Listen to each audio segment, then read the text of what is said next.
नमस्कार, मी सर्वांचं स्वागत करतो हवामान अपडेट या आपल्या यूट्यूब चॅनलवर। मी हवामान अभ्यासक नेता जातो आपण पाहणार आहोत 6 जूनचा महाराष्ट्राचा हवामानाचा अंदाज। तुमचा विचार जर केला तर मान्सून हा दक्षिण गोवा या ठिकाणी अजूनही स्थित आहे। येणारा 1 ते 2 दिवस अजून त्याच ठिकाणी राहण्याची शक्यता आहे। मात्र 2 दिवसानंतर परत एकदा त्याची पुढची वाटचाल तयार होईल की एक चक्रकार वाऱ्यांची जी स्थिती आहे, जो कमी दाबाचा हलका कमी दाबाचा पट्टा तयार होण्याची शक्यता आहे, ते म्हणजे महाराष्ट्राच्या समुद्रकिनारी होण्याची शक्यता आहे। तर या कमी दाबाच्या क्षेत्रामुळे मान्सूनला अजून जोर मिळण्याची शक्यता होती। त्यानंतरची मान्सूनची वाटचाल असेल ती संपूर्ण राज्यामध्ये होण्याची शक्यता आहे। याचबरोबर एक वेस्टर्न डिस्टर्ब हा जम्मू काश्मीरमध्ये सक्रिय आहे। मात्र उत्तर भारतातील अजून उष्णतेची जी लाट आहे ती अजूनही कायम असलेली पाहायला मिळत आहे। या ठिकाणी एक सायक्लो सर्क्युलेट तयार होईल, त्यावेळेला अरबी समुद्रामधूनही बाष्पयुक्त वाऱ्यांचा पुरवठा उत्तर भारतामध्ये राजस्थान याचबरोबर गोवाच्या उत्तर भागामध्ये होण्याची शक्यता आहे। त्याच्यानंतर उत्तर भारतामधीलही वातावरणामध्ये म्हणजे तापमानामध्ये कमी येण्याची शक्यता आहे।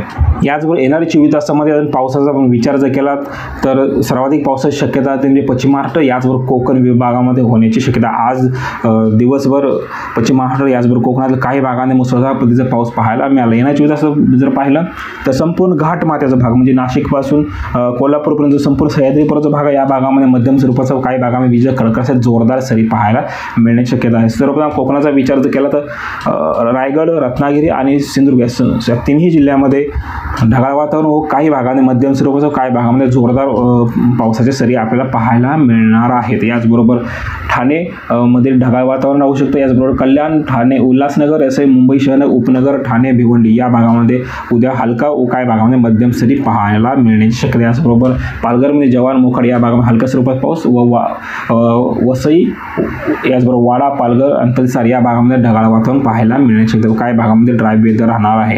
याचबरोबर पश्चिम महाराष्ट्रात जर विचार केला तर पश्चिम महाराष्ट्रात अहमदनगरमधील नगर, पाथर्डी, शेगाव, पारनेर, श्रीगोंदा, कर्ज या भागामध्ये ढगाळ वातावरण 1-2 ठिकाणी हलक्या सरी पाहायला मिळण्याची शक्यता, काही भागामध्ये जोरदार सरी ही होण्याची शक्यता आहे। याचबरोबर पुण्याचा विचार केला तर वडगाव, लोणावळा, खंडाळा, पौड तसेच भोर, सासवड, जुन्नर, घोड हा पश्चिम घाटाकडचा भाग आहे, या भागामध्ये मुसळधार पद्धतीचा पावसाची शक्यता आहे।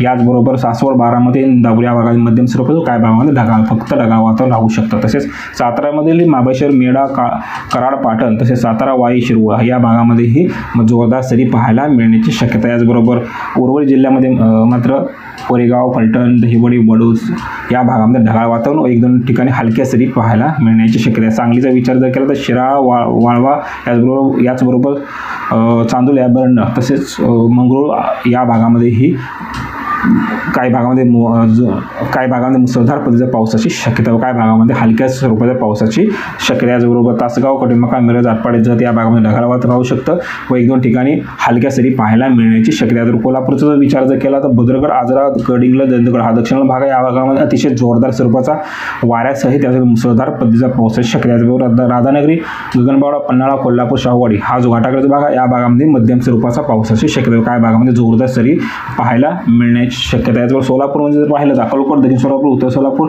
याचबरोबर पंढरपूर हा जो भाग आहे, पूर्वेकडील भाग, या भागामध्ये मुसळधार पद्धतीचा पावसाची शक्यता, या भागामध्ये वाऱ्याचा वेगही जास्त असण्याची शक्यता आहे। याचबरोबर माळशिरस, माढा, वार्शी, करमाळा तसे मंगळवार, सांगोला या भागामध्ये ढगाळ वातावरण 1-2 ठिकाणी लाईट रेन होण्याची दाट शक्यता आहे। याचबरोबर आठवड्याचा जर विचार केला छत्रपती संभाजीनगर, जालना तसेच परभणी उत्तर भाग या भागामध्ये ड्राय वेदर राहण्याची शक्यता व 1-2 ठिकाणी ढगाळ वातावरण राहू शकतं, 1-2 ठिकाणी हलक्या स्वरूपाचा पाऊस पाहायला मिळू शकतो। याचबरोबर बीडचा विचार केला पाटोदा, केज, बीड हा जो मध्यवर्ती भाग आहे, या भागामध्ये ढगाळ वातावरण व हलक्या स्वरूपाच्या पावसाची शक्यता आहे। तर आष्टी, जामखेड, बीड, माजलगाव तसे आंबेजोगाई या भागामध्ये ढगाळ वातावरण 1-2 ठिकाणीही हलक्या सरी पाहायला मिळण्याची शक्यता आहे। परभणी दक्षिण भाग, पाथरी, परभणी, गंगाखेड या भागामध्ये मध्यम स्वरूपाचा व 1-2 ठिकाणी हलका स्पेल आपल्याला पावसाचा पाहायला मिळण्याची शक्यता। त्याचबरोबर लातूर आणि धाराशिव या भागामध्ये ढगाळ वातावरण व धाराशिव, तुळजापूर, उमरगा या भागामध्ये मुसळधार पद्धतीचा पावसाची शक्यता, अन्यत्र मात्र ढगाळ वातावरण राहू शकतो व 1-2 ठिकाणी हलक्या सरी पाहायला मिळू शकतात। त्याचबरोबर नांदेडमध्ये विलोली, देवरूख, मुदखेड आणि किनवट या भागामध्ये ढगाळ वातावरण व इतर ठिकाणी मात्र ड्राय वेदर राहण्याची शक्यता। याचबरोबर आपण विदर्भाचा जर विचार केला तर विदर्भामध्ये बुलढाणा याचबरोबर अकोला, वाशिम या संपूर्ण भागामध्ये ढगाळ वातावरण राहू शकते, 1-2 ठिकाणी हलक्या सरी पाहायला मिळण्याची शक्यता। याचबरोबर अमरावती, चिखलदरा, धरणी, अवचलपूर हा उत्तरेकडील भाग आहे, या भागामध्ये मध्यम स्वरूपाच्या पावसाची शक्यता आहे। याचबरोबर खंडेश्वर, चंद्रवली, तुळसा या भागामध्ये ढगाळ वातावरण राहू शकते। तसे यवतमाळमध्ये चाबुळगाव, नेर, यवतमाळ, कळंब, मानबाग या भागामध्ये मध्यम स्वरूपाचा पावसाची शक्यता आहे। मात्र या ठिकाणी वाऱ्याचा वेग असेल तोही जास्त राहण्याची शक्यता आहे।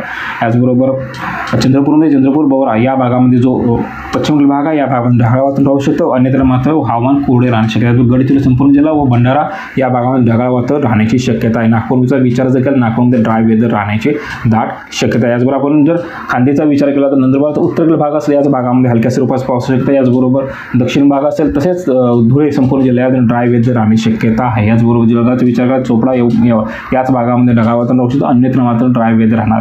नाशिकचा विचार जर केला नाशिक जो पश्चिमेकडील भाग असेल म्हणजे सह्याद्री घाटाचा भाग असेल तर नाशिक इगतपुरी या भागामध्ये हलक्या सरी पाहायला मिळण्याची शक्यता आहे. 1-2 ठिकाणी मध्यम सरी पाहायला मिळू शकतात. त्याचबरोबर सरगाणा कळवण सटाणा दिंडोरी या भागामध्ये ढगाळ वातावरण राहण्याची दाट शक्यता आहे. हे होतं उद्याचं हवामान अपडेट. जर आता आपण हवामान अपडेट या यूट्यूब चॅनल सबस्क्राईब केलं असेल तर कृपया सबस्क्राईब करा, बेल नक्की क्लिक करा. धन्यवाद.